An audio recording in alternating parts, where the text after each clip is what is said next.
저는 왜 민주당 쪽에서 그 종부세에 관련돼서 정부에서 하는 것에 대해서 반대를 하는지 사실 잘 모르겠습니다. 민주당의 입장은 1주택자에 대해서는 종부세를 폐지하는 것은 검토해볼 만 하지만 다주택자에 대한 종부세 규제 완화는 어려운 일이다 라고 얘기를 하고 있고, 정부에서는요 이제 재산세와 통합해서 관리를 하고 그 주택의 개수가 아니라 주택의 총가액으로서 종부세를 물리자. 여러분들은 어느 쪽이 더 맞다고 생각을 하십니까? 그냥 무조건 1주택자면 종부세를 면제해줘야 한다면 그것이 똘똘한 한 채에 대한 그런 정당성을 더 부여하는 것이라고 생각하지 않습니까? 임차인분들께서 전세에 대해서 여유롭게, 그러니까 마음 편하게 내가 원하는 집을 전세로서 들어갈 수 있다면 저는 집을 매매하겠다라는 생각 잘 안 하실 수도 있다라고 생각을 하거든요.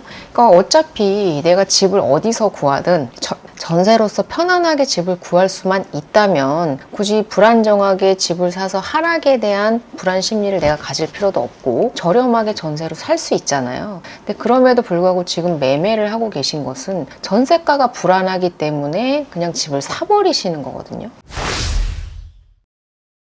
네, 안녕하세요. 임대박사 투데이입니다. 네, 오늘은 일요일인데요. 잠시 일이 있어서 나왔다가 방송을 하나 찍고 있습니다. 네, 주말 잘 보내고 계신가요? 오늘은 그 요새 집값에 대해서 이제 여러 매체들이나 그리고 뭐 한국은행, 그 밖에 금융당국 그리고 정부에서조차도 매매가에 대한, 특히나 서울의 집값에 대한 관심도가 상당히 높은 상황이고, 그러다 보니까 이제 국민들 또한 본의 아니게 서울 집값에 대한 관심과 그리고 약간 허탈함, 다른 세계를 보는 듯한 그런 얘기를 듣는다라는 느낌을 받으시는 분들도 많으실 것 같은데요. 정부에서는요, 그리고 한국은행이나 금융당국에서도 전세가와 월세가에 대한 얘기는 전혀 하고 계시지 않거든요. 다만 집값 잡기와 그리고 금리를 인하할 것이냐 안 할 것이냐의 한국은행과 그리고 정부의 팽팽한 줄다리기 만 하고 있는 상황입니다.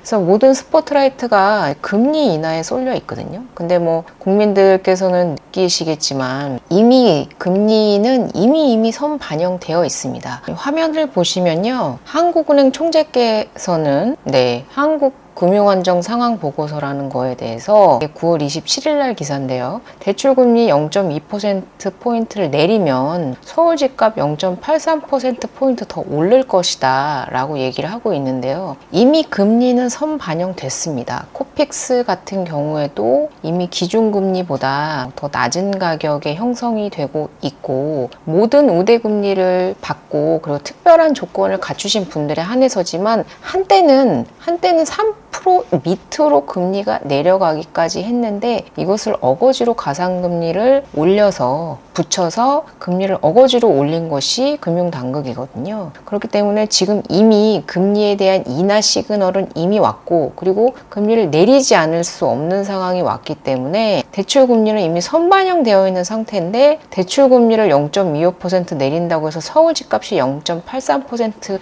오를 것이 아니라 이미 서울 집값의 상승은 예견되어 있다. 다만 앞서 방송에서도 말씀드렸지만 한국은행에서는 계속해서 금리 인하에 대한 명분을 달라고 금융당국에 얘기를 하고 있는 것이고요. 그래서 지금 대출 규제로서 상당한 명분을 주고 계시죠. 그래서 한국은행 총재의 이런 발언들이 상당히 부동산 가격에 더욱더 오히려 불을 지피는 것이라고 저는 생각이 드는데, 되게 조심스러운 발언이어야 하는 것을 0.83% 더 오를 것이다 라고 얘기를 하고 계시고요. 저희 국민들은 이제 보셨지 않습니까? 가상금리를 그렇게 올리는 그 시점에 은행만 배불린다라는 얘기가 나올 정도로 가상금리를 올려서 대출금리, 이제 담보대출금리, 전세대출금리를 올렸지 않습니까? 근데 그때 가계 부채 총량이 어떻게 됐습니까? 상승했거든요. 8월달 같은 경우에는 10조 원이 돌파했을 만큼 폭발적인 상승이 있었단 말입니다. 그러니까 국민들이 금리가 무서워서 지금 집을 못 사고 있는 것이 아니다. 왜냐하면 금리는 어쩔 수 없이 내려야 되는 상황이기 때문에 국민들 다 알고 계세요. 아무리 한국은행에서 이런저런 얘기를 한다 하신들 지금 상황에서 금리를 내리지 않을 수 없다라는 걸 알고 있기 때문에 선제적으로 움직여서 집을 매수하고 계신 거다. 사실 이제 금리적인 부분은 그런 일부적인 부분이 있을 거라고 생각하고 실질적으로 집값이 오르는 이유는요. 저는 공급, 그러니까 전세 하고 월세에 대한 문제라고 생각을 하거든요. 제가 지난번에도 이제 방송에서 말씀드렸는데 화면을 보시면 이게 아파트 이제 아실 자료인데요. 이제 가격 분석으로 한번 들어가 보겠습니다. 1년 동안 1년 변동. 지난번엔 제가 이제 4년간의 변동 추이를 봤을 때는 이제 강남, 서초, 송파, 용산구 정도만 상승을 했다고 말씀을 드렸는데 이제 1년 변동 추이를 보면 노도강, 금강구 정도를 제외하고는 서울 전 지역이 상승하고 있는 건 맞는데 보시면 최근 3년간 지수를 보시면요. 매매가 이 파란색 그래프가 매매가고요. 그리고 주황색 그래프가 전세가입니다. 그러니까 상승률로 따지자면 어떤 것이 더 상승률이 가파르게 올라가고 있습니까? 전세가거든요. 보이십니까? 전세가는 지금 1년 동안의 추이 전부 다 빨간색입니다. 뭐 강서구 9.8%, 구로구 오히려 집값이 오르지 않은 지역들의 전세가 상승이 두드러지고 10% 동작구, 강남, 서초, 송파, 용산구도 마찬가지고요. 마포, 서대문구도 10%를 넘게 상승을 했습니다. 그래서 지금 상황에서요. 매매가보다 전세가가 더 위험하거든요. 근데 한국은행도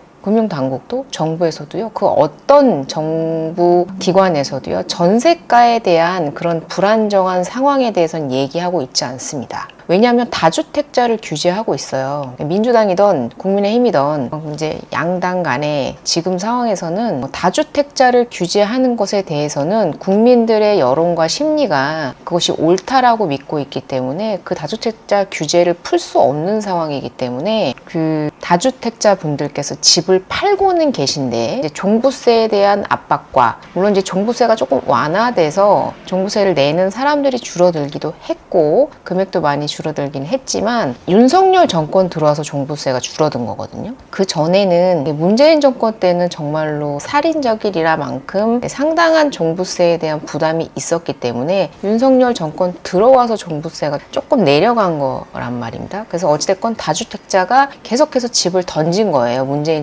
전 정권 때부터 집을 던지면서 임대차 공급을 해줄 수 있는 민간 사업자들이 계속해서 줄어들면서 그것에 대한 부작용이 지금 나타나고 있는 것이다. 그래서 이 지금 상승률을 보시면 서울뿐만 아니라요. 경기도도 마찬가지입니다. 경기도 같은 경우에는 지금 매매가에 대해서 제가 걱정을 하기보다는 전세가, 월세가를 걱정이 된다고 말씀을 드린 이유가 지금 전세가 상승률이 매매가 상승률을 경기도 같은 경우에는 앞서고 있거든요. 보시면 전세가에 대한 상승률은 외곽 지역을 제외한 나머지 지역에서는 상당히 높게 전세가가 상승을 하고 있고 매매가 같은 경우에는 사실 그렇게 크게 변동이 없습니다. 신축이 몰려있는 그런 지역들과 그리고 그 재개발에 대한 재건축에 대한 이슈가 있거나 그리고 서울과 근접해서 거의 서울과 동등하게 여겨지는 그런 지역들을 제외하고는 경기도는 집값이 오르지 않았습니다. 그럼에도 불구하고 전세가보다는 집값에 대한 걱정을 더욱더 하고 있는 상황이신 거고요. 서울 전세가 보십시오. 네. 지금 심각한 상황이고요. 이제 임차인분들께서 전세에 대해서 여유롭게 그러니까 마음 편하게 내가 원하는 집을 전세로서 들어갈 수 있다면 저는 집을 매매하겠다라는 생각 잘 안 하실 수도 있다라고 생각을 하거든요.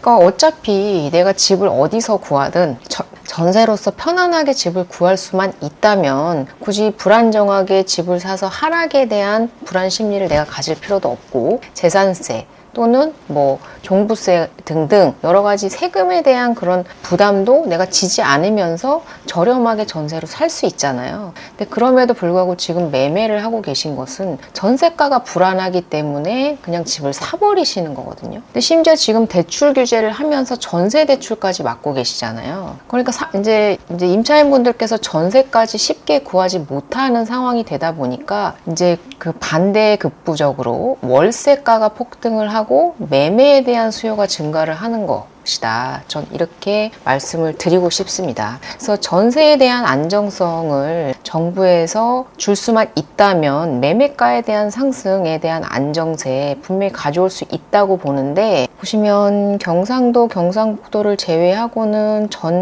전국 전 지역이 전세가도 상승을 하고 있는 상황이니까 전국적으로 상승 기조를 보이고 있다. 이분들은 안 살아봐서 모르시는지 모르겠습니다만, 다주택자에 대한 규제로서 민간 임대 사업자 분들께서 공급해주는 그 공급에 대한 물량이 상당한데, 그 다주택자를 악마화시키면서 다 팔어, 한 개만 남겨두고 싹 다 팔어 얘기해버리니까 임대를 누가 놉니까? 정부에서는 청년주택이 260대 1을 돌파했다, 그래서 흥행했다 막 이렇게 자랑하시는데 그게 자랑입니까? 그만큼 물건이 없기 때문에 260대 1을 기록하는 거 아니겠습니까? 물량이 많아서 마이너스 미분양 나와도 모자를 파는 260대 1 자랑이라고 지금 그걸 말씀하시는 건지. 어쨌건 다주택자에 대한 규제와 그 세제 정책에 대한 규제 때문에 전세가 그리고 월세가가 폭등을 하면서 사람들이 이제 편안하게 임대로 살 수 없기 때문에 집을 사고 있는 것이다. 그리고 그 가상금리를 추가적으로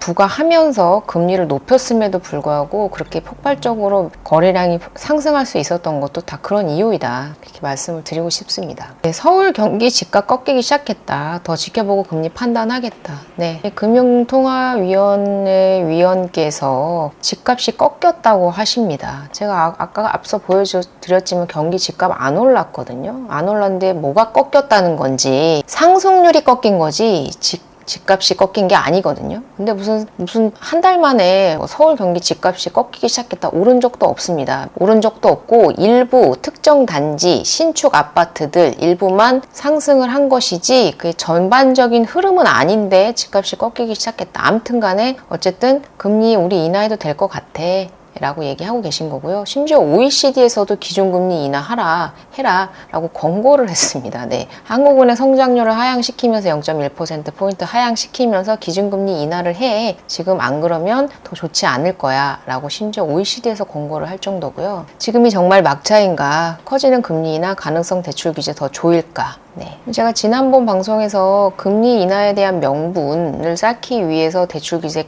계속해서 올해 연말까지는 강력하게 규제할 것이다 라고 말씀을 드렸는데요. 허병훈 이화여대 경제학과 교수님께서 하느니 금리를 인하하려면 가계부채 증가세 더 꺾여야 하기에 인하 명분을 마련을 위해서라도 대출 규제 더 조일 수 있을 것, 저도 이렇게 생각을 하고요. 그러니까 금리 인하 명분을 쌓기 위해서 지금 대출 규제를 강력하게 규제하고 있는 것이고, 여기 금통위에서도 서울 경기 집값 꺾이기 시작했다라고 지금 밑밥을 깔고 계십니다. 네, 그래서 아마 금리 인하, 제 생각에는 전 전문가는 아니지만 그냥 부동산에서 일을 하면서 그냥 체감적으로 느껴지는 그런 심리적인 느낌으로 봤을 때는 10월 달에 금리 인하 하지 않을까라고 생각을 하고 있습니다. 전세가, 월세가가 상당히 심각함에도 불구하고 정부에서는 전혀 언급을 하고 있지 않다. 근데 저희 영등포만 해도 신축 오피스텔 100만 원 넘거든요. 신축 오피스텔 5평짜리, 6평짜리가요. 근데 서울 주요 역세권 오피스텔 월세 100만 원 넘어도 인기 없어요. 네, 가을 이사철인데 서울 수도권 아파트 매물은 줄고 전월세는 폭등. 네, 그러니까 다주택자 규제 하시니까 집 싹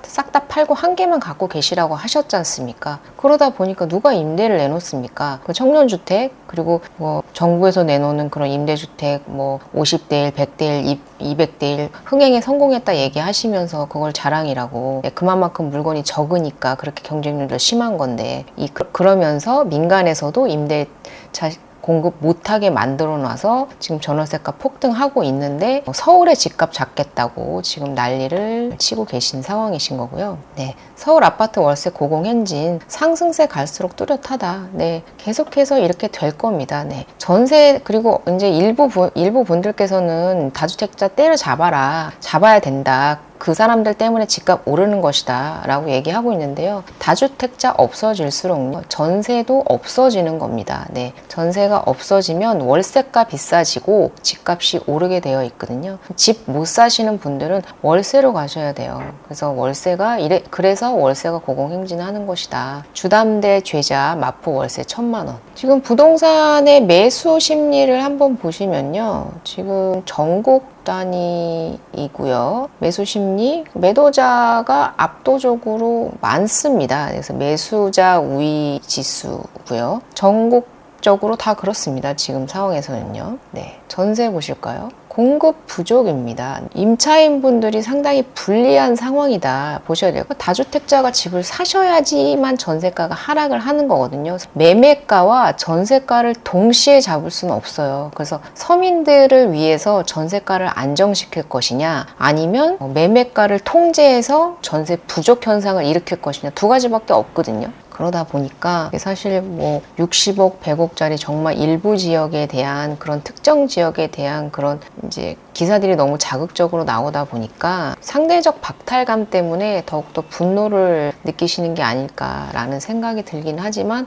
어찌됐건 지금 상황에서는 우리 서민들, 저도 마찬가지로 우리 서민들이 살 수 있는 집들에 대한 집값이 상당히 불안정해지고 있다라는 것은 확실한 부분이다. 이제 금리가 올해 하반기에 내려가고 나면 이제 내년부터는요, 이제 전세가 그리고 월세가에 대한 걱정과, 지금 상황에서는 정부에서도 정말 다주택자를 풀어주는 것 말고는 할 수 있는 것이 없기 때문에 대책조차 내놓지 못하고 있는 상황이다. 어떤 분들은 부동산 업자가 집값이 올라야만 돈을 버는 거 아니냐라고 얘기를 하시는데요. 구독자 여러분들, 집 비싸게 사고 싶은 분 계십니까? 집이 저렴해야 싸게 팔 수 있어야지 거래가 잘 되거든요. 근데 집값이 올라야만 집을 잘 팔 수 있는 게 아니라, 가급적이면 저렴하게 사고 싶어 하는 것이 사람의 심리이기 때문에, 저희 부동산 중개업자 입장에서도 거래량이 많으면서 집값이 싸면 좋습니다. 네, 그렇기 때문에 사실 저희도 집값이 상승한다라는 것이 저희한테 꼭 좋은 일만은 아니다, 이렇게 말씀을 드리면서, 네, 또 이렇게 얘기하면 또 뭐라고 하실 분도 계시겠지만, 아무튼 그렇다라고 말씀을 드리면서, 네, 오늘 이상 여기까지 마치도록 하겠습니다. 네, 좋은 주말 마무리 하시고요. 다음 주도 화이팅 하시길 바라겠습니다. 도움이 되셨다면 구독과 좋아요를 부탁드리겠습니다. 감사합니다.